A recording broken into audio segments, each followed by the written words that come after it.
What's up, YouTube? I know it's been a while. I've been super busy with the family and school, taking care of business, but I finally have got a chance to take a minute and show you guys what's going on with this flatbed conversion from a travel trailer frame. It's all finished up, so let's get to it.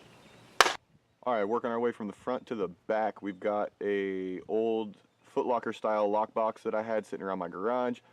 Figured it would work well for a tongue box on this thing. It's not real wide. It holds enough of the straps and tarps and stuff that I'm going to need to use on this trailer. And it fit really nicely. I got it bolted down on there and it's not going anywhere. Here I've got 4 diode LED marker lights on the front. The orange in the front, also right here on the fender.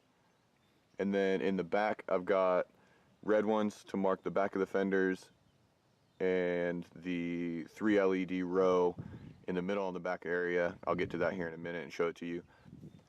I got tired of messing with those old style split rim with a tube in it, wheels and tires.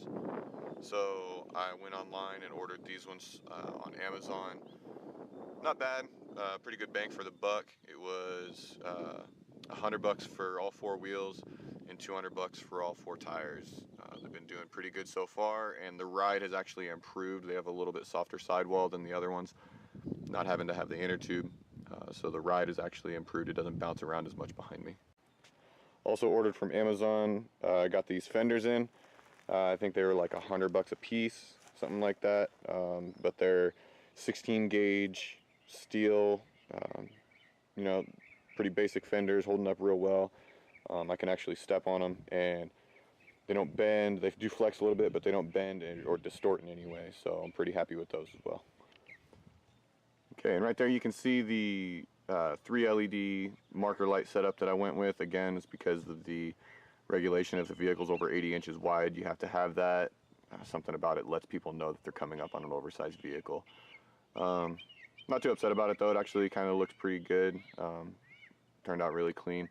And then over here you can see the taillights and the red LED marker light for the outside of that fender. That's just, I like to have as much lighting as possible. Not worried about me hitting something, I'm worried about other people hitting me, and the more lights I have on there, the more they can see, and the more fault is on them if something does happen.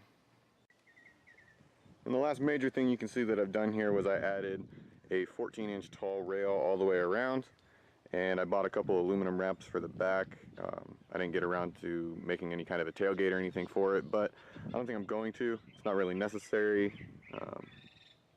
I mean, I've got ramps that I need to load anything, and I don't see anything sliding off the back of this thing. I always strap down my loads really well. You know, I don't believe you can ever have too many straps and rope on things to hold them in place.